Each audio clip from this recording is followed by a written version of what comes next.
चलिए फिर class start करते हैं। सबसे पहला पेपर है 2007 का। इस पेपर का पहला क्वेश्चन अगर हम देखें, लिखा हुआ है state whether the following are discrete और कंटिन्यूस रैंडम वेरिएबल। तो चलिए आप लोगों को बताना है कौन सा डिस्क्रीट और कौन सा कंटिन्यूस है। सबसे पहला है हाइट ऑफ अ पर्सन, बताइए। कॉन्टिन्यूअस। बाकी लोग? कॉन्टिन्यूअस। हाँ, बाकी लोग भी बताएं। जी सर। कॉन्टिन्यूस, ठीक है। जी सर। हाइट पर्सन का कंटिन्यूस रैंडम वेरिएबल है। नेक्स्ट है number of car accident in your city in a month, बताइए। Sir discrete. डिस्क्रीट है। Age of pine tree in a forest. Discrete. नहीं, एज को हम डिस्क्रीट कभी नहीं कर सकते। एज एक दिन की भी होती है, एक मिनट की भी होती है, एक सेकंड की भी होती है, ठीक है। तो एज हमारा कॉन्टिन्यूस है, याद रखना। हाइट, एज, वेट हमारे मतलब हमसे जुड़े हुए हैं। ये एज हमारे साथ है, हाइट हमारे साथ है, हमारा वेट हमारे साथ है। तो अपने साथ साथ तीन तीन कॉन्टिन्यूस रैंडम वेरिएबल चल रहे हैं, ठीक है। एज, हाइट और वेट याद रखना। इस तरह से कभी भी कंफ्यूजन नहीं होगी। नेक्स्ट है marks obtain in an examination. अब ये क्वेश्चन है डिस्प्यूटेड। अगर हम कॉम्पिटिटिव एग्जाम लेते हैं तो ये एक कंटिन्यूस रैंडम वेरिएबल है, क्योंकि आंसर्स पॉइंट में भी आते हैं। लेकिन अगर हम हाई स्कूल इंटर के एग्जाम ले या ग्रेजुएशन के एग्जाम ले, जिसमें नंबर अगर आधा होता है तो उसको एक कर दिया जाता है, तो फिर ये डिस्क्रीट है। तो अभी के लिए आप लोग इसको डिस्क्रीट मान के चलोगे, ठीक है। डिस्क्रीट रैंडम वेरिएबल, जब तक स्पेसिफाई ना किया जाए। आपका अगर मन कर रहा है एग्जाम में डिटेल में लिखने का, तो आप इसके दो पार्ट करके लिख भी सकते हो। एक को डिस्क्रीट बताना, एक को कंटिन्यूस बताना, अकॉर्डिंग टू सिचुएशन, ठीक है। तो एग्जामिनर पे इसका बढ़िया इफेक्ट पड़ेगा कि तुम लोगों ने डिटेल्ड स्टडी की है। नेक्स्ट बी पार्ट को देखते हैं। बी पार्ट में क्या है? Which of the following are true in of being false provided the right answer. अगर फॉल्स है तो आपको सही उत्तर भी बताना है, अगर सही है तो ठीक है, अगर सही नहीं है तो आपको सही बताना है। पहला है the distribution function F X is non decreasing as X increases. बताइए ये सही है या गलत है? क्या हमारा C D F non decreasing होता है? No sir. क्यों? क्यों नहीं होता है? हमारा फंक्शन कभी डिक्रीज करता है क्या सी डी एफ का? हमने आपको पढ़ाया है सी डी एफ कभी डिक्रीज नहीं करता है, या तो उतना ही रहेगा या तो बढ़ेगा। हमने ग्राफ बनाकर भी आपको बताया पूरा अच्छे से, ऐसे करके, या तो बढ़ेगा या तो सेम रहेगा। तो ये डिक्रीज कहाँ कर रहा है? नॉन डिक्रीजिंग तो हुआ। जी सर सॉरी। ठीक है, थोड़ा सा ध्यान देना है और आपको लेक्चर्स रिवाइज भी कर लेने हैं जो आप भूल रहे हैं। लेक्चर रिवाइज करने से बेहतर है एक बार नोट्स बन जाने के बाद आप नोट्स रिवाइज करिए, और उसमें कहीं कोई दिक्कत लगे तो फिर लेक्चर देख लीजिए, है ना। ठीक है। सेकेंड है a continuous random variable can assume at most a countably infinitely set of values. कह रहा है एक कंटिन्यूस रैंडम वेरिएबल है, ये एज्यूम कर सकता है at most a countably infinite set of values, यानी इनफाइनाइट सेट ऑफ वैल्यूज जिसको हम काउंट कर सकें। तो पहले तो हम इसका मतलब समझते हैं, ये क्या है countably infinite set of values. Countably मतलब गिना जा सके, इनफाइनाइट सेट ऑफ वैल्यूज का मतलब ऐसा सेट जिसमें बहुत सारी वैल्यूज हों, ठीक है। तो देखो हम इसको कैसे समझते हैं। मान लेते हैं x एक रैंडम वेरिएबल है और हमने इसको कहा है वेट। तो वेट के बारे में अगर हम बात करें तो ये कैसा है? कॉन्टिन्यूस रैंडम वेरिएबल है। कॉन्टिन्यूस रैंडम वेरिएबल होने के साथ साथ आपको ये भी पता है कि इसकी वैल्यू विद इन रेंज कुछ भी हो सकती है, यानी वेट 0 से स्टार्ट होकर एक निश्चित संख्या तक जाएगा। इनफाइनाइट नहीं कह सकते हम इसको, हम कहेंगे अनडिफाइंड, यानी हम किसी के वेट को पहले से बता नहीं सकते कि कहाँ तक जा सकता है, अनडिफाइन है। लेकिन अगर हम ये देखें कि उसके वेट को, या बहुत सारे पर्सन हैं उनके वेट को हम लेकर देख सकते हैं कि वो कितने हैं, यानी कि हम उनको काउंट कर सकते हैं। तो यहाँ पर ये कॉन्टिन्यूस रैंडम वेरिएबल ऐसा है जो इनफाइनाइट सेट ऑफ वैल्यूज को ले सकता है, फिर भी हम इसको काउंट कर सकते हैं। तो ये बात बिल्कुल सही है कि कंटिन्यूस रैंडम वेरिएबल ऐसी वैल्यूज एज्यूम करता है जिनको हम गिन सकते हैं, भले ही उस सेट में बहुत सारी वैल्यूज हों। इनफाइनाइट वैल्यूज होने का मतलब ये हुआ कि हम फिक्स नहीं कर सकते कि कौन कौन सी वैल्यूज होंगी, लेकिन जो होंगी उनको हम गिन सकते हैं। जैसे कि मान लो एक घर के मेंबर्स हैं, आपको पता है कि हाइट क्या है, कॉन्टिन्यूस रैंडम वेरिएबल है। इस घर में 20 मेंबर रह रहे हैं तो 20 की हाइट लिख गई, तो हमने गिन भी तो लिया कि 20 जो हाइट है वो इतनी है सबकी। तो ये हाइट एक कंटिन्यूअस था, इसके बावजूद भी हमने इनको काउंट कर लिया किसी एक फैमिली पर। तो काउंटेबली है, इनफाइनाइट क्यों? क्योंकि सबकी हाइट घटती बढ़ती है, फिक्स नहीं किया जा सकता कि किसकी कितनी होगी। तो इनफाइनाइट सेट ऑफ वैल्यूज को हमने काउंट भी कर लिया। ठीक है, तो पॉइंट 2 इज करेक्ट। नेक्स्ट पे आते हैं। The distribution function of a discrete random variable is continuous. बताओ इसके बारे में क्या विचार है? तो डिस्ट्रीब्यूशन फंक्शन चाहे डिस्क्रीट का हो चाहे कॉन्टिन्यूअस का हो, डिस्ट्रीब्यूशन फंक्शन हमेशा कंटिन्यूअस होता है। लेकिन इसके बारे में मैंने एक लाइन बोली थी, कंटिन्यूअस फ्रॉम राइट। तो आपके हिसाब से इस स्टेटमेंट को आप गलत कहोगे, और गलत होने के केस में आपको बताना था कि राइट क्या है। तो आपको इसके नीचे लिखना होगा कि the distribution function of a discrete random variable is continuous from right, यानी यहां पर ये ऐड करना पड़ेगा, फ्रॉम राइट। तो स्टेटमेंट फॉल्स है और उसके बाद आपका सही स्टेटमेंट ये आ गया। ठीक है,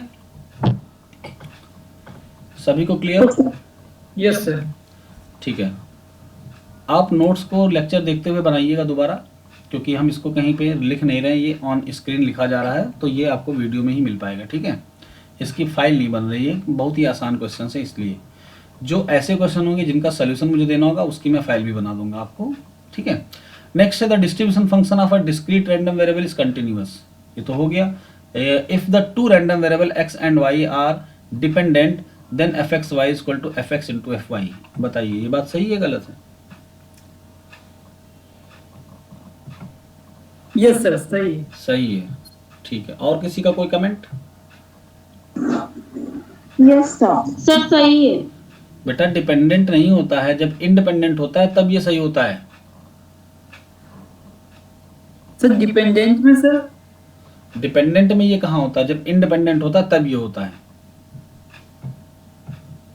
यहाँ पे जी सर, ध्यान इंडिपेंडेंट नहीं लिखा है इस पे। हाँ ध्यान दो, यहाँ पे डिपेंडेंट लिखा हुआ है ना कि इंडिपेंडेंट। ठीक है, तो स्टेटमेंट गलत है और इसका सही आंसर क्या होगा? आपको बस यहाँ पर लिखना होगा डिपेंडेंट की जगह पे इंडिपेंडेंट। पूरा सेंटेंस सेम रहेगा, इंडिपेंडेंट लिख देना तो आपका वो आंसर भी आ जाएगा। ठीक है, आपको बताना the statement is false and the correct statement is this, और फिर आपको ये पूरी लाइन लिखनी है।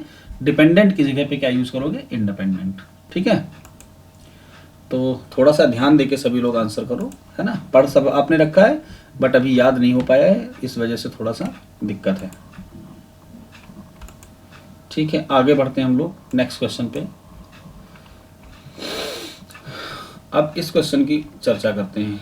देखिए लिखा है state which of the following relations are correct and which are not for the 3 events ABC। इसमें से बहुत सारे तो आपने पढ़ रखे हैं, तो हम लोग देखते हैं कि कौन से करेक्ट हैं और कौन से करेक्ट नहीं है। कुछ इसमें प्रिंटिंग मिस्टेक भी हो सकती है, जैसे अगर हम इंग्लिश वर्जन देख रहे हैं तो यहाँ पर जो ये कॉम्प्लीमेंट का साइन है ये यहाँ तक है, जबकि अगर नीचे वाले में देखें तो केवल B पे है। तो जहाँ कहीं कन्फ्यूजन है हम दोनों देख लेंगे ताकि हमें अच्छे से समझ में आए। चलिए, तो पहला स्टेटमेंट क्या है? A union B minus A is equal to B। आपको पहला स्टेटमेंट समझ में आ रहा है क्या लिखा हुआ है? चलो हम इसको आपको वेन डायग्राम से करवा देते हैं और हम इसको कट पेस्ट करके ले लेते हैं अपनी फाइल पे।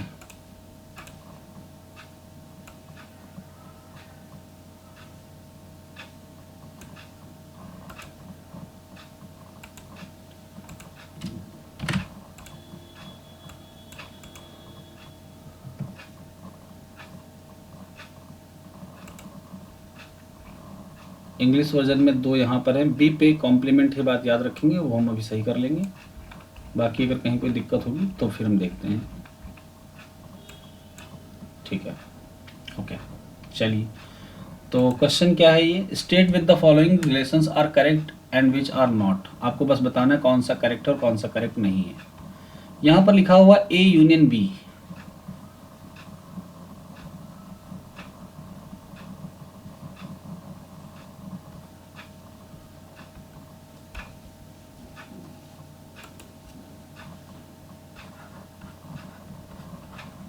A union B minus A is equal to B।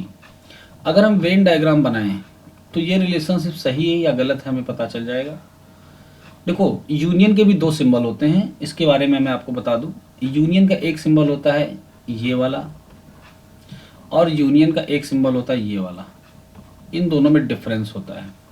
अगर ये वाला सिंबल है तो इसका मतलब ये है कि हमारा ए और बी म्यूचुअली डिसजॉइंट नहीं है, यानी कि इनका इंटरसेक्शन भी कुछ ना कुछ होगा, यानी यहाँ पर ये वाला हिस्सा एग्जिस्ट करता है।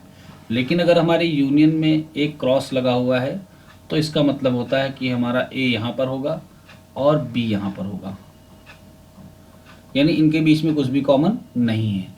तो ये वाली बात में अगर ए यूनियन बी से हम ए को हटा दें तो यहाँ पर ए यूनियन बी का मतलब ये हिस्सा और ये हिस्सा होगा। अगर यहाँ से ए को हटाएंगे तो बी बचेगा, यानी इस केस में ये कंडीशन ट्रू है, लेकिन इस केस में नहीं ट्रू है। क्यों? क्योंकि ये पूरा हिस्सा ए यूनियन बी है। अब अगर देखिए हमको ए हटाना हो पड़े तो ए हटाने पर ये हिस्सा हम हटा देंगे पूरा। हम इसको दूसरे कलर से फिल कर देते हैं।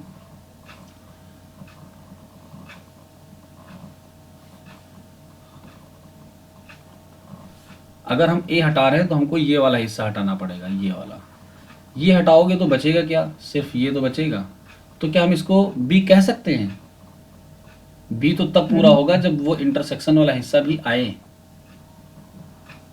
क्लियर? और इस हिस्से का नाम क्या था ये हम आपको पहले बता चुके हैं। क्या नाम है इस हिस्से का, कौन बताएगा मुझे? स्टार्टिंग की थ्योरम्स में मैंने इसका नाम बताया। इसको हम बोलते हैं A complement intersection. A complement intersection. ठीक है, तो इसका मतलब ये हुआ कि ए यूनियन बी से ए को घटाने पर बी वाला रिलेशनशिप ट्रू होता अगर हमको ये दिया जाता कि A and B are mutually disjoint. तो पहला वाला हो गया इनकरेक्ट। नेक्स्ट वाले पे आते हैं। नेक्स्ट वाले में बी पे कॉम्प्लीमेंट है, ऊपर वाली लाइन को मत देखिएगा। A union B complement union C को हम कह रहे हैं कि A union B union C का सबसेट है। तो जरा इसको हम देख लेते हैं। ये हमारा सैंपल स्पेस है, ये एक इवेंट हमारे पास ए है, ये एक इवेंट हमारे पास बी है और ये है एक हमारे पास सी इवेंट। तो A union B union C. यहाँ पर लिखा हुआ है A union B complement union C is a subset of A union B union C. तो सबसे पहले हम A union B union C देख लेते हैं, हमारा क्या होगा। इन तीनों का मिलना ही कहलाएगा A union B union C. अब की बार ए और सी को तो यूनाइट करना है लेकिन बी के कॉम्प्लीमेंट से। तो हम एक और फिगर बनाएंगे ताकि आपको क्लियरिटी रहे।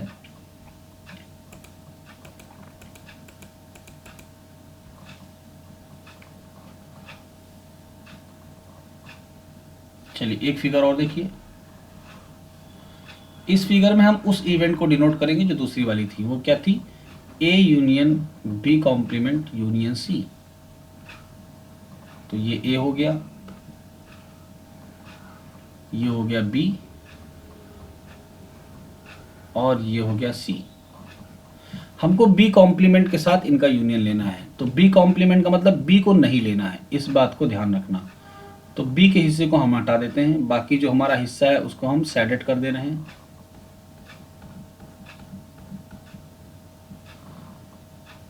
हमारा जो यूनियन होगा वो बी कॉम्प्लीमेंट के साथ होगा।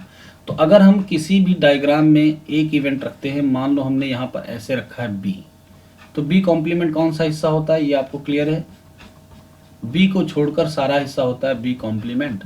तो यहाँ पर भी इस बी को अगर हम छोड़ते हैं तो यहाँ से लेकर यहाँ तक का पूरा हिस्सा क्या कहलाएगा? B complement.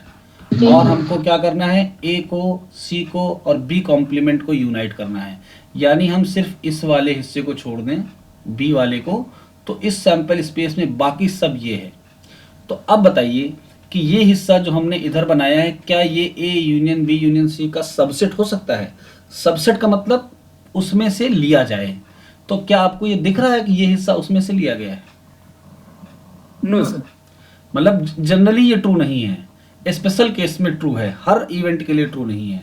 तो इस वाले को भी हम क्या कहेंगे? गलत है। ठीक है, नेक्स्ट पे आते हैं। नेक्स्ट है A union B intersection C को लिखा गया है A complement intersection B complement intersection C. तो इसको देखते हैं क्या है, लिख लेते हैं हम इवेंट को अपनी, ए यूनियन बी और फिर है इंटरसेक्शन सी।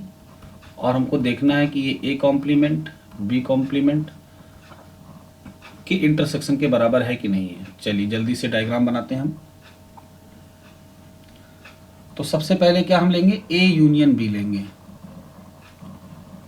ये ए है, ये बी है, और इन दोनों को मिलाएंगे तो ये हो जाएगा ए यूनियन बी। और ए यूनियन बी का हमको क्या लेना है, सी के साथ इंटरसेक्शन। तो कितना पोर्शन माना जाएगा A union B intersection C में, सिर्फ इतना ही तो माना जाएगा। ये इवेंट हो गई ए यूनियन बी का सी के साथ इंटरसेक्शन, ये सी इवेंट थी। क्लियर है सबको? जी ठीक है, अब आते हैं इस वाले पे। इस वाले में क्या कहा जा रहा है, ए कॉम्प्लीमेंट है, बी कॉम्प्लीमेंट है, और हमें उसको सी के साथ इंटरसेक्ट करना है। तो ये इवेंट सी हो गई। ये इवेंट अगर ए है तो इसको छोड़कर बाकी का सारा क्या है, ए कॉम्प्लीमेंट। एक इवेंट हम बी बना लेते हैं। ये इवेंट अगर बी है तो बी को छोड़कर बाकी का सारा क्या है, बी कॉम्प्लीमेंट। तो अगर हम ए कॉम्प्लीमेंट को बनाना चाहें तो ए में नहीं जा सकते, यानी हम सब जगह तो जा सकते हैं लेकिन हम ए में नहीं जा सकते। ठीक है, अब अगर हम बी कॉम्प्लीमेंट को बनाना चाहें तो हम बी में भी नहीं जा सकते।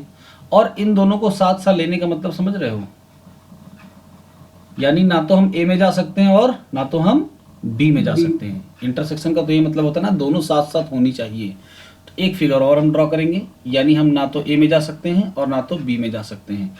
तो हमको ए के बाहर रहना है और बी के भी बाहर रहना है। तो ए और बी के बाहर जो रहेंगे वो ये हिस्सा हो जाएगा पूरा। अब हम क्या करेंगे, एक इवेंट सी बनाने जा रहे हैं। तो सी का ये वाला जो पोर्शन था वो क्या हो गया, इंटरसेक्ट हो गया किसके साथ, A complement intersection B complement के साथ। तो इस वाले हिस्से को जरा इस वाले फिगर से मैच करो, क्या मैच हो रहा है। यहां पर A union B intersection C ये वाला पोर्शन आया था, जबकि यहां पर अगर हम निकाल रहे हैं A intersection B complement intersection C को, तो कौन सा पोर्शन मिल रहा है हमें, सर सी वाला। हाँ ये वाला हिस्सा हमें मिल रहा है, ये वाला हिस्सा। तो क्या दोनों मैच हो रहे हैं कहीं से भी, नो नहीं मैच हो रहे हैं। यहाँ पर सिर्फ हमें ये हिस्सा मिल रहा है और इधर हमको ये वाला हिस्सा मिल रहा है, तो दोनों मैच नहीं हो रहे, यानी कि दोनों बराबर नहीं हो सकते। ठीक है, चलिए लास्ट वाले पे आते हैं।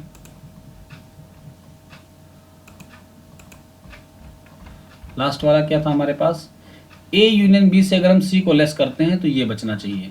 तो पहले हम इसको लिख लेते हैं, ए यूनियन बी माइनस सी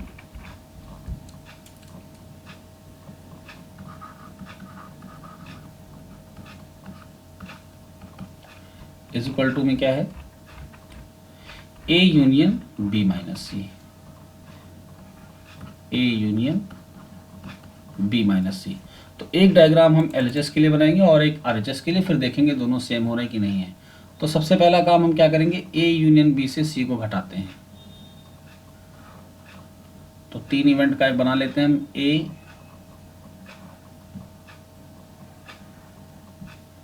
ये हो गया ए, ये हो गया बी और ये हो गया सी। तो अगर ए यूनियन बी की बात करें तो ये पूरा हिस्सा हो जाएगा ए यूनियन बी का, यहाँ से लेकर पूरा ये ए यूनियन बी का हिस्सा हो जाएगा। अब इसमें जितना हिस्सा सी का आया है वो हटा दो। तो सी का हिस्सा हटाने के बाद क्या बचेगा, मैं आपको दिखाता हूँ। देखिए अगर हम सी का हिस्सा हटाते हैं तो ये वाले हिस्से गायब हो जाएंगे। सॉरी,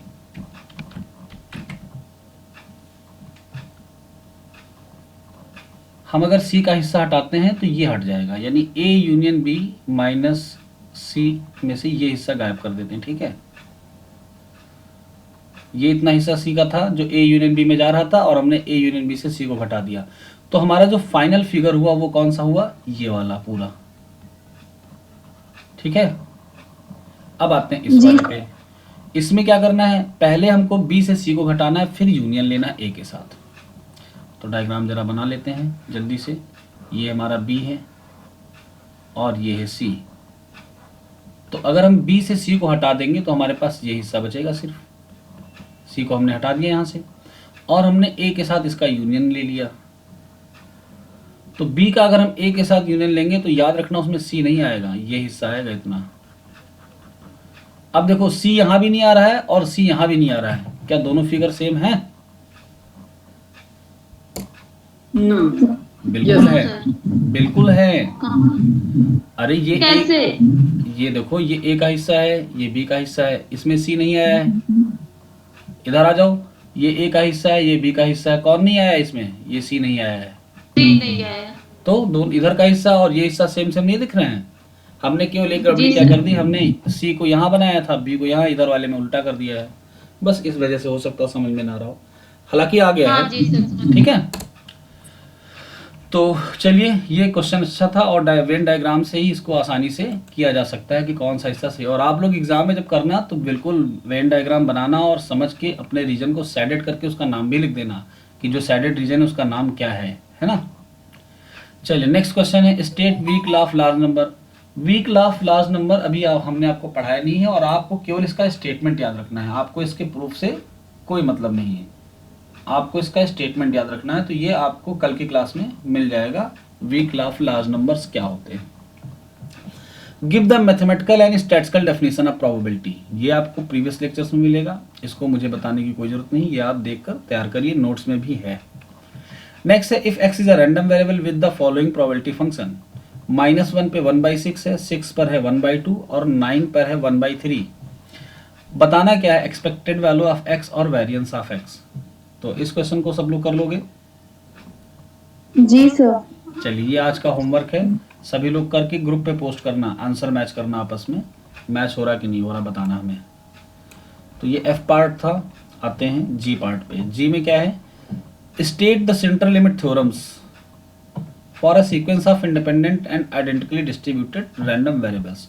तो सेंट्रल लिमिट थ्योरम हम आपको अगली क्लास में पढ़ाएंगे और ये वहाँ से क्लियर हो जाएगा, केवल स्टेटमेंट देना है। ये 3 थ्योरम से जो आप में पूछी जाती हैं, एक का नाम है सेंट्रल लिमिट थ्योरम, एक का नाम है कॉन्टिन्यूटी थ्योरम और एक का नाम है weak law of large number. ये तीनों एक साथ हम कल करवा देंगे, फिर आप इनके स्टेटमेंट को याद कर लेना और ये कंपलसरी में आए हुए क्वेश्चंस हैं।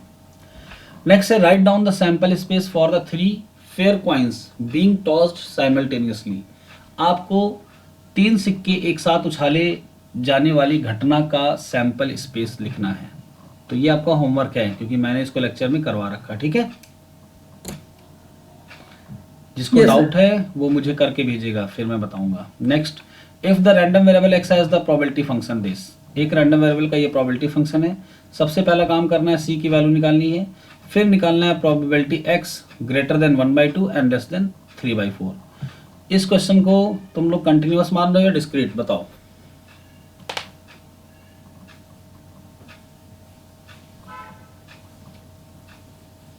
Continuous. कंटिन्यूअस, ठीक है। तो क्वेश्चन हो जाएगा तुम लोगों से, जी सर। ठीक है। आसान भी है, करना भी है तुम लोगों को, ठीक है। आगे बढ़ते हैं।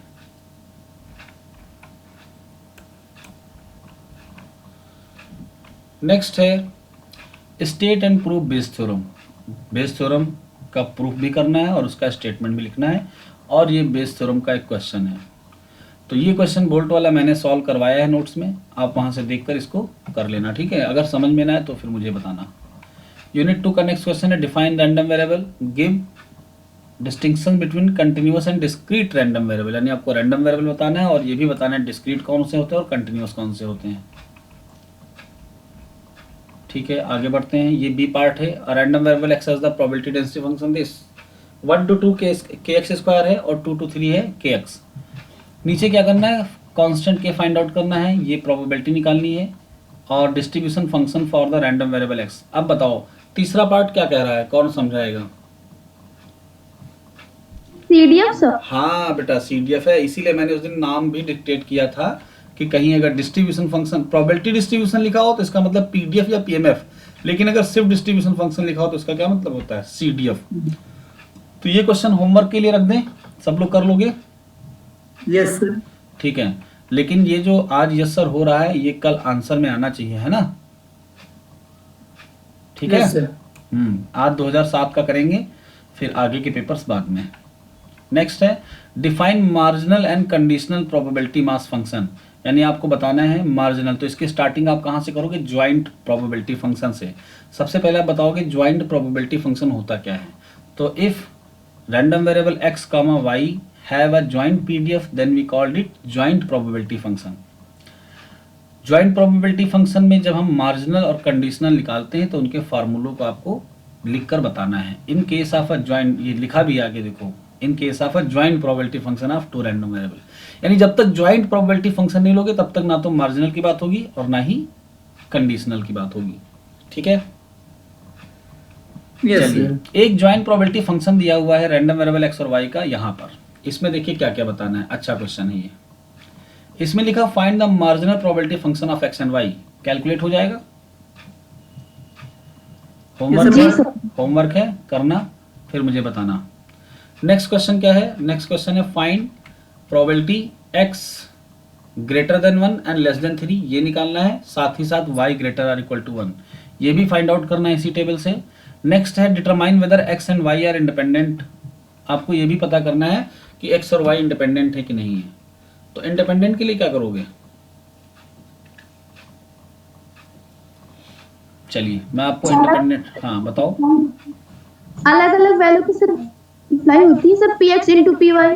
हाँ वेरी गुड, तो इसमें तो बहुत सारे px और py होंगे, मैं आपको दिखाता हूँ। देखो अगर हम बात करें तो यहाँ पर एक होगा हमारे पास px इक्वल टू 0 की वैल्यू, जब हम इन तीनों का सम कर लेंगे मार्जिनल निकालेंगे। फिर यहाँ पर होगा px equal to 1, px equal to 2, यानी ये x का मार्जिनल आ जाएगा अगर हम इनको ऐड करते हैं। सिमिलरली यहाँ पर आएगा py equal to 0, py equal to 1 and py equal to 2। तो इतने सारे होने पर हम क्या करेंगे, सबसे पहले हम इसको और इसको मल्टीप्लाई करेंगे, देखेंगे इसके बराबर आ रहा है कि नहीं आ रहा है। क्योंकि ये क्या लिखा हुआ है, ये लिखा हुआ है 0,0, यानी x की वैल्यू भी 0 और y की वैल्यू भी 0, यानी ये ज्वाइंट प्रोबेबिलिटी फंक्शन है। तो हम मार्जिनल्स को मल्टीप्लाई करेंगे और देखेंगे इसके बराबर आ रहा है कि नहीं। अगर आया तो इंडिपेंडेंट है। तो हमको तब तक करते जाना है जब तक हमको सारे ना पता चल जाएं। एक भी जगह पर अगर नहीं आया फिर आगे मत करना।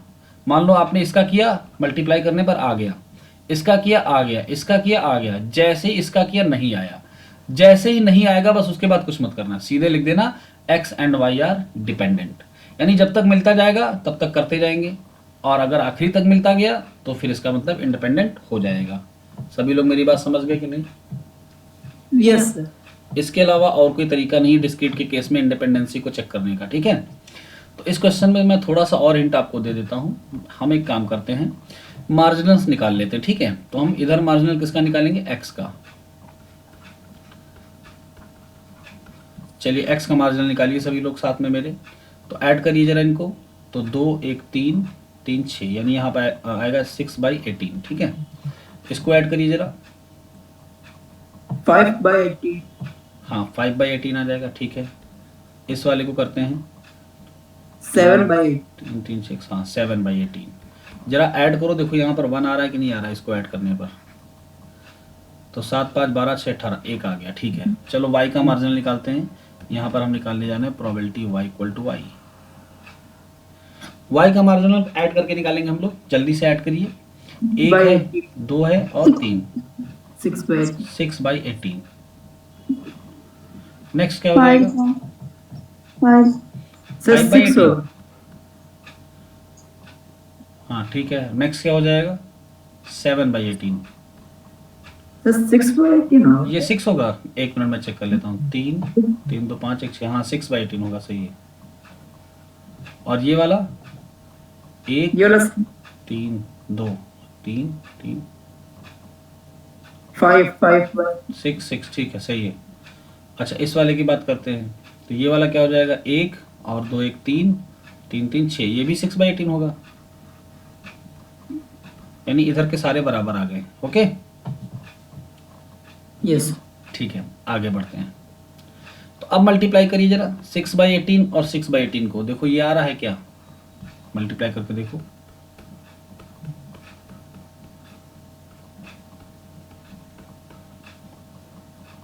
एक बटे 9 आया, तो नहीं आया ना, पहले ही केस में फेल हो गया। अब आगे की करने की जरूरत नहीं है, सीधे सीधे क्या बताओगे, x and y dependent. Depends. Yes अगर यहाँ मिल जाता तो फिर हम इसको चेक करते, इसको करते, जब तक मिलता जाता तब तक चेक करते, और अगर सारे मिल जाते तो हम कहते हैं इंडिपेंडेंट है, और कहीं भी अगर एक फेल हुआ तो उसके बाद चेक करने की कोई जरूरत नहीं है। ठीक है, चलिए Yes, फिर हम sir. लोग ये इस वाले क्वेश्चन को समझ चुके हैं, इसको आप कर लेना अपने हिसाब से, अच्छा क्वेश्चन है। तो तीनों पार्ट हो गए इसके। आगे Yes, बढ़ते sir. हैं। ये वाला क्वेश्चन है, व्हाट इज मैथमेटिकल एक्सपेक्टेशन, यानी आपको एक्सपेक्टेशन की डेफिनेशन लिखनी है for any two random variable X and Y. पहले आपको मैथमेटिकल एक्सपेक्टेशन सिंगल के लिए बता देना है, फिर ये कह रहा है अगर दो रैंडम वेरिएबल एक्स और वाई हैं तो प्रूफ करिए expectation of their sum is sum of their expectations. समझ गए क्या करना है? आपको प्रूफ करना है expectation X plus Y equal to expectation X plus expectation Y, ये प्रूफ करना है। तो ये तो आप बहुत आसानी से कर लोगे, क्यों? हाँ जी बोलिए। सर आपने ये कराया है ना? Yes, sir. कराया ये था। आपको बताना है मैंने करवाया कि नहीं करवाया है। कराया है। नहीं कराया। हाँ, तो आपको इसको वहां से रिवाइज करके कर लेना, ठीक है। ये पेपर आज का आपका होमवर्क है, जितना होमवर्क मिल रहा है ये सारा आपको करना है आज ही। Two unbiased dice are thrown, find the expected values of the sum of numbers on them. क्या इस क्वेश्चन को बताने की जरूरत है? दो पासे फेंके गए हैं और x एक रैंडम वेरिएबल है जो बताता है कि उन पे आने वाला सम क्या है और हमको उस सम की एक्सपेक्टेशन बतानी है। किसी को आंसर याद है क्या आएगा? सर ठीक हाँ है, सर 7 7 आया था, याद रखना और कर भी लेना, सॉल्व है। ठीक है, explain conditional expectation and conditional variance, ये तो अभी लेटेस्ट पढ़ाया है। आपको बस इनकी डेफिनेशन या फॉर्मूले देने हैं, ठीक है, और कुछ नहीं करना है। सिंपली आपको इनका जो भी मैंने लिखवाया है वो दे देना है, बस नोट्स में देखना। नेक्स्ट है for the joint distribution of X and Y. एक हमें ज्वाइंट डिस्ट्रीब्यूशन एक्स और वाई का दिया गया है, अब इसमें पूछा क्या गया देखते हैं।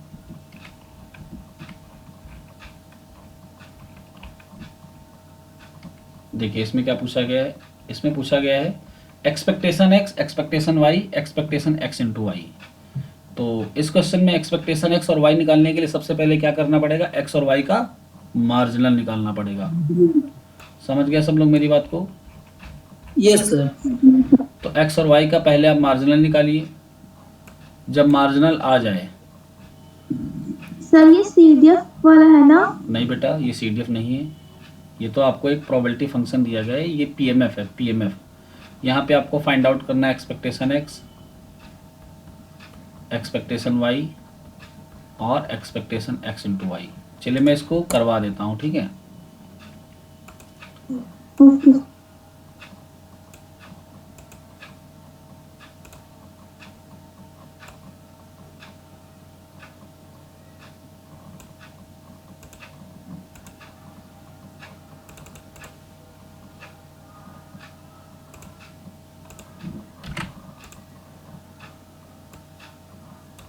देखिए हमें मार्जिनल निकाल लेने हैं। यहाँ पर सबसे पहले हम probability x equal to X, यानी इधर x का मार्जिनल निकाल लेंगे। क्या आने वाला है? दोनों को ऐड कर दीजिए, 0.27 आएगा। इसको ऐड करेंगे तो 0.12 आ जाएगा, फिर ऐड करेंगे तो आएगा 0.26, लास्ट वाला आ जाएगा 0.35। अब जरा टोटल करके देखो क्या 1 के बराबर आ रहा है कि नहीं। आप लोग इधर टोटल करिए, मैं जरा इधर का निकाल लेता हूँ, y का, सॉरी ये x, हाँ ठीक है सही है। टोटल करके बताइए 1 के बराबर आ रहा है कि नहीं।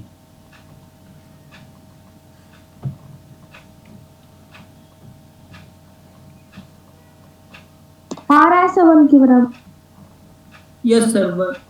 ठीक है, इधर वाला भी ऐड करना।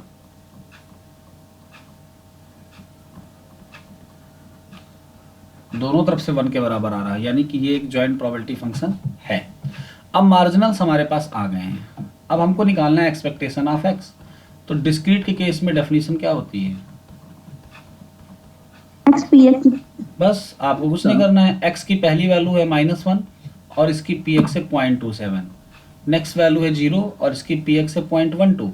ये है px हमारे पास और ये हमारे पास x की वैल्यूज, तो ये निकल जाएगा आपका, बोलो। Yes, sir. Similarly for expected value of y, y के लिए क्या करोगे? ये आपके पास y की दो वैल्यूज हैं प्रोबेबिलिटी की और ये दो रैंडम वेरिएबल की वैल्यू है, यानी आपको लिखना है 2 इंटू 0.51 प्लस नेक्स्ट वैल्यू क्या है 5 इंटू 0.49। हो गया एक्सपेक्टेशन y। y में 2 ही वैल्यूज थी तो इजीली आ जाएगा, x में 4 वैल्यूज हैं तो सबको मल्टीप्लाई करके कैलकुलेट कर लेना। अब आते हैं लास्ट वाले पे, हमको जहां पे निकालना है एक्सपेक्टेशन x और y। अब अगर x और y इंडिपेंडेंट हो तो फिर हम इसको डायरेक्टली ऐसे कैलकुलेट कर सकते हैं, यानी इनको अलग अलग मल्टीप्लाई करके।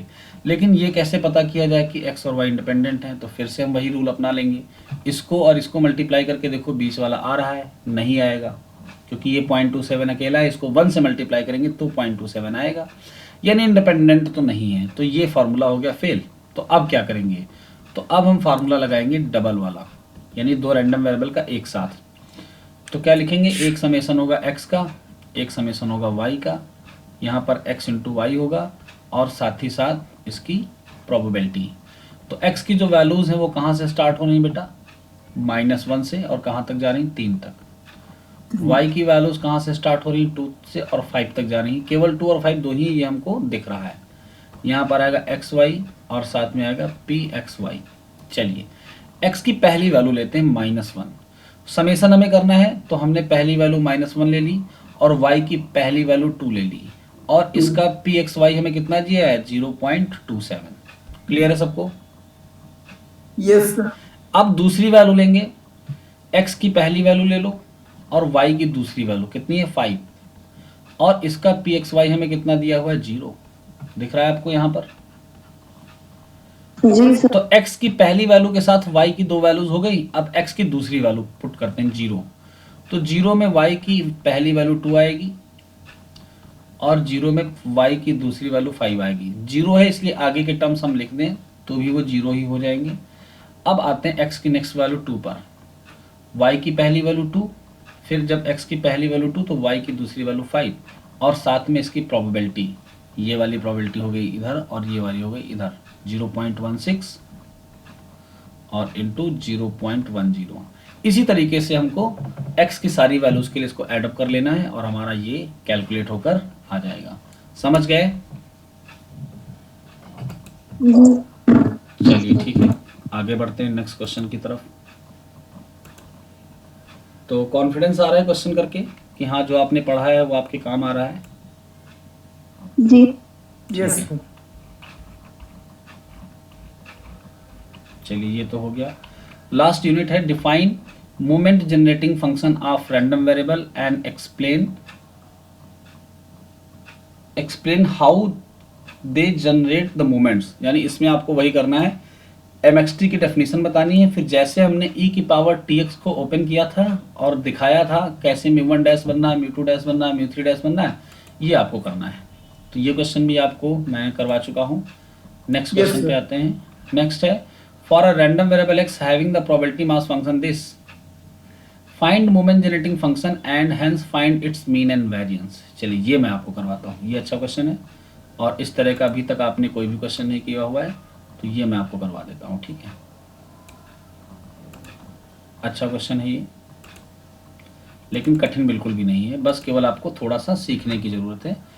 चूँकि अभी आपने ताज़ा मोमेंट जेनेटिक फंक्शन पढ़ा है, अगर मैं 1-2 क्वेश्चन करवाया होता तो शायद आप कर भी लेते हैं। तो हमें दिया क्या हुआ है, हमें x का फंक्शन दिया हुआ है, कितना, 1/2 टू द पावर x, और साथ ही साथ x की वैल्यू हमें दी 1 2 3 ... सबसे पहला काम है फाइंड मोमेंट जनरेटिंग फंक्शन। तो हम बिना कुछ सोचे समझे सबसे पहले mgf निकाल लेते हैं।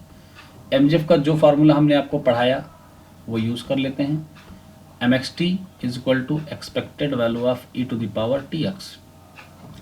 अगर केस डिस्क्रीट है जो कि हमें दिख रहा है तो हम समेसन से इसको ओपन कर लेंगे, साथ में आएगा इंटू px। चलिए इसको सॉल्व कर लेते हैं जल्दी से। तो x की पहली वैल्यू हम क्या पुट करेंगे, 1। x की जब पहली वैल्यू हम 1 पुट करेंगे तो ये क्या बन जाएगा, e की पावर t। हम लोग थोड़ा सा इसको मॉडिफाई कर लेते हैं, x की वैल्यू 1 से लेकर आगे कुछ भी नहीं दिया तो इन्फिनिटी तक जाएगी। हम लोग इसको लिखेंगे e to the power t and whole power x, और px की वैल्यू पुट कर लेते हैं 1/2 टू द पावर x। ये तो सबको क्लियर है ना? अगर ऐसा कुछ होता है तो इसको हम इसके बराबर ही लिखते हैं, ठीक है। चलो अब हम x की वैल्यूज पुट करेंगे। तो जब x की वैल्यू 1 पुट करेंगे तो क्या आने वाला है, ई की power T, next value put करेंगे तो आएगा ई की power T square and 1/2 square. अच्छा, यहाँ पर पहली वैल्यू 1 पुट की थी तो 2 की पावर 1 आएगा, प्लस ये हो गया ई की पावर टी क्यूब, और यहाँ पर आएगा 1 की पावर 2 इंटू है यहाँ पर, ठीक है, क्यूब, प्लस ऐसे ही हमारे सारे टर्म्स आएंगे। अगर आपको दिख रहा हो कि ये एक जीपी है, ज्योमेट्रिक प्रोग्रेशन आपने पढ़ रखा है, इस ज्योमेट्रिक प्रोग्रेशन का अगर हम कॉमन टर्म देखें तो क्या है, यहाँ पर e की पावर t अपॉन 2 को एक साथ कर लो तो यहाँ पर पावर 1, फिर e की power t upon 2 square, e की पावर t अपॉन 2 क्यूब, ऐसे ही तो बन रहा है, ठीक है। तो हम यहाँ से क्या करते हैं, e की पावर t अपॉन 2 कॉमन ले लेते हैं, कॉमन लेंगे तो आएगा 1 प्लस e की पावर 2 अपॉन t, नेक्स्ट आएगा e की power t upon 2 square plus e to the power 2 upon 2 cube plus dot dot dot dot dot. सभी को क्लियर हो रहा है कि नहीं? अब अगर हम जीपी का फार्मूला लगाएं तो हमको एक कंडीशन इंपोज करनी पड़ेगी। इनफाइनाइट टर्म जीपी में कंडीशन क्या होती है कि जो कॉमन रेशियो होता है वो उसका मॉड क्या होना चाहिए, लेस देन 1 होना चाहिए। तो यहाँ पर हमारी कंडीशन क्या होगी, e to the power t upon 2 mod less than 1। अगर ये होगा तो ही हम इनफाइनाइट सीरीज ऑफ जीपी को सम कर सकते हैं। कौन से फार्मूले से? फार्मूला होता है a अपॉन 1 माइनस आर, जहाँ पर a होता है फर्स्ट टर्म, r होता है कॉमन रेशियो। तो हमारा फर्स्ट टर्म तो 1 निकला और हमारा कॉमन रेशियो क्या निकला, e to the power t upon 2। तो सम हो गया, और इस सम को हमने इस कंडीशन के तहत किया है, यानी यहाँ पर हमको कंडीशन भी लिखनी होगी कि e की power t upon mod 2 less than 1 है, या फिर हम इसको ऐसे भी लिख सकते हैं e की पावर 2 का मॉड लेस देन 2, ठीक है। तो mxt आ गया। क्या mxt सबको क्लियर है? Yes sir. mxt को अगर आप चाहो तो थोड़ा सा और अच्छे से लिख सकते हो। कैसे लिख सकते हो और अच्छे से? आपको क्या करना है, इसको एलसीएम लेके थोड़ा सा सॉल्व कर लेना है। यानी यहाँ पर e की पावर t अपॉन 2 है, अगर इस वाले में हम एलसीएम लें तो 2 ऊपर मल्टीप्लाई हो जाएगा और यहाँ पर आएगा 2 e की पावर माइनस टी। ऐसे भी इसको लिखा जा सकता है, 2 से 2 कैंसिल हो जाएगा यहाँ पर। तो जब 2 से 2 कैंसिल हो गया तो ऊपर आ गया e की पावर t और नीचे आ गया 2 minus e to the power t। ये आ गया आपका mxt, ठीक है। Yes sir. चलिए, mxt हमने फाइंड आउट कर लिया है, किसी को कोई दिक्कत नहीं हुई है। अब हमें निकालना है मीन और वेरिएंस। तो मीन और वेरिएंस निकालने के दो तरीके हैं। एक तो तरीका ये है कि हम इस e की पावर t को एक्सपेंड करें और उसमें कोफिशिएंट ढूंढें, t upon factorial 1, t square upon factorial 2, t cube upon factorial 3, जो कि मूवमेंट बनते हैं। इसका कोफिशिएंट फर्स्ट मूवमेंट बनता है, इसका दूसरा बनता है और इसका तीसरा बनता है। लेकिन यहाँ पर e की पावर t अपॉन में भी है और ऊपर भी है, तो थोड़ा सा कॉम्प्लिकेटेड हो जाएगा इस तरह से करना। तो हम लोग क्या करते हैं, दूसरा तरीका अपनाते हैं। अब दूसरा तरीका हमने आपको क्लास में नहीं बताया है, यहीं पर बता रहे हैं। दूसरा तरीका क्या है, हम अपने मोमेंट जनरेटिंग फंक्शन को अगर t के रेस्पेक्ट में डिफ्रेंशिएट करें और डिफ्रेंशिएट करने के बाद t की वैल्यू 0 पुट कर दें तो हमको मिल जाता है μ1 डैश। अगर हमको μ2 डैश चाहिए तो हम इसी को 2 बार डिफ्रेंशिएट करेंगे with respect to parameter t। अभी हम करके भी दिखाते हैं। और हम फिर t की वैल्यू 0 पुट करेंगे तो हमें मिल जाएगा μ2 डैश। यानी जो जनरल फार्मूला है वो क्या होगा, अगर हमको rth मोमेंट चाहिए तो हम अपने मोमेंट जनरेटिंग फंक्शन को कितनी बार डिफ्रेंशिएट करेंगे, r बार, और फिर हम क्या पुट करेंगे, t की वैल्यू 0। तो हमें क्या मिल जाएगा, rth moment about origin. Clear? Yes sir. चलिए, तो अब हमको μ1 डैश और μ2 डैश निकालना है। तो हम क्या करेंगे, इसको t के रेस्पेक्ट में डिफ्रेंशिएट करेंगे। तो आप डिफ्रेंशिएशन कर लोगे कि नहीं ये बताओ। μ1 डैश और μ2 डैश निकल जाएगा।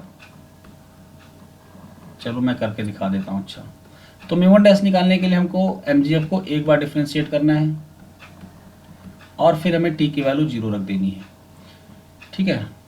टी की वैल्यू हम बाद में रखेंगे, पहले डिफ्रेंशिएट करेंगे फिर टी जीरो रखेंगे। तो इसको डिफ्रेंशिएट करने के लिए हम कौन सा रूल अपनाते हैं, डिवाइड रूल। डिवाइड रूल में क्या होता है, जो नीचे होता है उसका हम क्या कर देते हैं, होल ऑफ स्क्वायर, और Yes, sir. जो अपॉन में होता है उसे हम यहाँ ले आते हैं और ऊपर वाले को डिफ्रेंशिएट करते हैं। तो e की पावर 2 को डिफ्रेंशिएट करोगे तो e की पावर 2 आ जाएगा। फिर माइनस लगाकर हम ऊपर वाले को छोड़ देते हैं और नीचे वाले को डिफ्रेंशिएट करते हैं। तो नीचे वाले का डिफ्रेंशिएशन जब करोगे तो 2 का हो जाएगा 0, फिर आएगा माइनस, और e की पावर t का तो e की पावर t ही रहेगा। ये डिफ्रेंशिएट हो गया। इसको जरा हम लोग लिख लेते हैं सलीके से। क्या लिखेंगे, 2 माइनस e की पावर t, बाहर क्या है e की पावर t, और ये माइनस और ये माइनस मिलकर हो जाएंगे प्लस, और यहाँ पर हो जाएगा e की पावर t का स्क्वायर। अपॉन में जो है वो रहेगा 2 माइनस e की power t whole of square. अगर हम इस e की पावर t को मल्टीप्लाई कर दें तो शायद एक टर्म कैंसिल हो जाएगा। तो ये आ गया है 2e की पावर t, और माइनस के साथ आएगा e की पावर t स्क्वायर, साथ में प्लस e की पावर t भी स्क्वायर है, और अपॉन में जो है वो लिख लेते हैं 2 माइनस e की पावर t का होल ऑफ स्क्वायर। ये टर्म्स कैंसिल हो गया, यानी अब हमारे पास क्या आ गया, 2e to the power t upon 2 minus e to the power t whole of square. ये आ गया हमारा μ1 डैश। जब हम t की वैल्यू पुट करेंगे 0, ये t की वैल्यू 0 वाला सब में लगा रहेगा। जब तक ये नहीं पुट हो जाएगा तब तक हमारा μ1 डैश नहीं आएगा, याद रखना, ठीक है। चलो t की वैल्यू हो गई 0, पुट कर देते हैं t की वैल्यू 0, तो 2 e टू द पावर 0, 2 और e to the power 0 whole of square. तो किसी की पावर 0 होने का मतलब क्या होता है, 1। जी सर। Yes sir. तो रिजल्ट कितना आ गया, 1 1 क्यों आएगा बेटा, 2 नहीं आएगा। 2 चलिए, तो हमने μ1 डैश निकाल लिया 2। कौन बताएगा μ1 डैश को क्या कहते हैं, ओरिजिन बोलते हैं। अबाउट ओरिजिन फर्स्ट मोमेंट है, इसको हम एक्सपेक्टेशन x के बराबर ही तो लिखते हैं। मीन हुआ कि नहीं हुआ ये। Yes sir. तो आपका पहला आंसर हो गया। पहले में क्या निकालना था आपको, मीन। अब वेरिएंस की बात आती है। तो वेरिएंस को निकालने के लिए हम फार्मूला यूज करेंगे। तो हम क्या करते हैं, इस एमजेफ से सबसे पहले हम लोग दूसरा मोमेंट निकाल लेते हैं, यानी μ2 डैश। μ2 डैश कैसे आएगा, जब हम इसको 2 बार डिफ्रेंशिएट करेंगे अपने इस mxt को, और फिर हम पुट करेंगे t की वैल्यू 0। तो इस 2 बार वाले हिस्से को हम 2 पार्ट में ब्रेक कर देते हैं। और mxt की वैल्यू क्या थी हमारे पास, e की पावर t, 2 माइनस e की पावर t। फिर हमको पुट भी करना है t की वैल्यू को 0। एक बार डिफ्रेंशिएट होने के बाद हमको क्या मिला था, ये मिला था। तो हम डायरेक्ट ये रिजल्ट यहाँ पर यूज कर लें। जी सर। ठीक है, यूज कर लेते हैं। तो हमको इसकी वैल्यू मिल गई है 2 e to the power t divided by 2 minus e to the power t और इसका होल ऑफ स्क्वायर। अब हम लोग क्या करेंगे, इसको डिफ्रेंशिएट करेंगे। चलिए इसको डिफ्रेंशिएट कर लेते हैं। तो सभी को दिख रहा होगा 2 एक कांस्टेंट वैल्यू है, तो हम क्यों ना 2 को बाहर कर लें। अब अगर डिफ्रेंशिएट करेंगे तो फिर से डिवाइड रूल लगाना पड़ेगा। तो डिवाइड रूल में क्या होगा, नीचे वाले का हो जाता है स्क्वायर, तो स्क्वायर तो पहले से था, यानी अब 4 हो जाएगा, और हम इसको यहाँ पर छोड़ देते हैं। इनटू ऊपर वाले का हम क्या करते हैं, डिफ्रेंशिएशन। 2 तो बाहर था, यानी e की पावर t का डिफ्रेंशिएशन e की पावर t ही रहेगा। फिर हम क्या करेंगे, e की पावर t को छोड़कर इस वाले को डिफ्रेंशिएट करेंगे, यानी d by D T 2 minus e to the power t whole of square. इसको डिफ्रेंशिएट करने के लिए आपको होल स्क्वायर को पहले खोलना पड़ेगा, फिर अंदर जाके डिफ्रेंशिएशन होगा। तो देख रहे हैं क्वेश्चन है तो आसान, लेकिन कैलकुलेशन थोड़ी सी बढ़ रही है। तो एक काम हम लोग करते हैं, इसको डिफ्रेंशिएट करके सीधे t की वैल्यू को 0 पुट कर देते हैं, है ना। बाकी आप कुछ मत सॉल्व करिए, क्योंकि यहाँ पर हमको आगे नहीं बढ़ना है। t की वैल्यू 0 पुट करते ही आपका सोल्यूशन बहुत आसानी से आ जाएगा। बस इस हिस्से को हम डिफ्रेंशिएट कर लेते हैं। तो इसको डिफ्रेंशिएट करेंगे तो क्या आएगा, पहले तो आएगा एक्स स्क्वायर का 2x, यानी ये आ जाएगा। फिर x को फिर से करेंगे तो 2 का 0 हो जाएगा, और e की पावर t का हो जाएगा e की पावर t, ठीक है। और अपॉन में जो है वो हम ऐसे ही लिख देते हैं 2 माइनस e की power t and whole power 4। और पुट कर देते हैं टी की वैल्यू 0, क्योंकि सॉल्व करेंगे तो ज़्यादा लेंथी हो जाएगा। म्यू टू डैश की वैल्यू क्या आएगी, यहाँ पर टी की वैल्यू 0 होगी तो 1 बनेगा, 2 - 1 मीन्स 1 और 1 का स्क्वायर मीन्स 1, ई की पावर टी यानी 0, ये भी 1, तो पहला स्टेप पूरा 1 हो गया। ई की पावर टी यानी 0, ये भी 1 हो गया। ब्रैकेट के अंदर देखते हैं 2 आएगा, 2 और ये भी 1 बन जाएगा, ई की पावर टी यानी 0 1 और ये बनेगा 1। ठीक है, सही चल रहा है। अपॉन में आते हैं, अपॉन में भी 1 बन जाएगा, पावर 4 हो जाएगी। चलिए पूरा सॉल्व कर लीजिए, देखिए क्या आ रहा है। 1, यहाँ वाला माइनस इस माइनस को प्लस बना देगा और ये पूरा 2 है यानी 1 + 2। अपॉन में क्या आएगा 1, यानी म्यू टू डैश की वैल्यू आ गई 3। अब वेरिएंस का फार्मूला आपको याद रखना होगा। वेरिएंस यानी कि म्यू टू, फार्मूला इसका क्या था, mu two dash minus mu one dash whole of square. तो म्यू टू डैश की वैल्यू 3 आई है और म्यू वन डैश की वैल्यू कितनी आई थी अभी ऊपर, म्यू वन डैश की वैल्यू 1 आई थी ना, म्यू वन डैश की वैल्यू 1 आई है, 2 आई है, 2 सर। 2 आई है। तो इस 2 को हम यूज़ कर लेते हैं। अभी हमने कुछ मिसिंग किया है, क्या मिसिंग किया है, एक 2 हमारे पास बाहर भी था, हमने इसको नहीं लिखा है, इसको भी तो लिखना होगा ना। ओके, जी तो ये आएगा 6, यानी हम म्यू टू डैश को 6 लिखेंगे और यहाँ पर 2 का स्क्वायर कर लेंगे, तो ये आ गया 6 - 4 यानी कि 2। तो वेरिएंस की वैल्यू आ गई 2।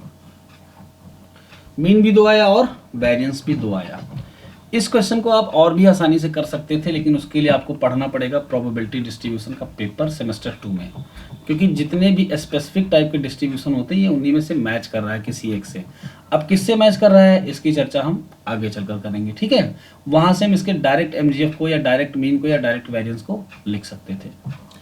तो इस पेपर में अभी हम देख लेते हैं और क्या बच रहा है, इस पेपर को फिनिश कर लेते हैं फिर आगे बढ़ते हैं। नेक्स्ट है state and prove Chebyshev inequality, ये आपको करना है, ये आपका होमवर्क है। और बी पार्ट के तो हमने बहुत सारे क्वेश्चन करवा दिए हैं आपको चेबीशेव इनइक्वालिटी के, तो ये पूरा आपको करना है। ये हो गया आपका पहला पेपर फिनिश। 2007 का पेपर हम लोगों ने कर लिया, फिर इसमें 2013 का है जिसका डिस्कशन हम नेक्स्ट क्लास में करेंगे। ठीक है, तो अभी किसी को कोई डाउट हो रहा हो तो बोल सकता है। सर इसमें नहीं है, एक अलग ही टॉपिक है। चलिए ठीक है, फिर इस क्लास को वाइंड अप करते हैं। जय हिंद, मिलते हैं नेक्स्ट क्लास में।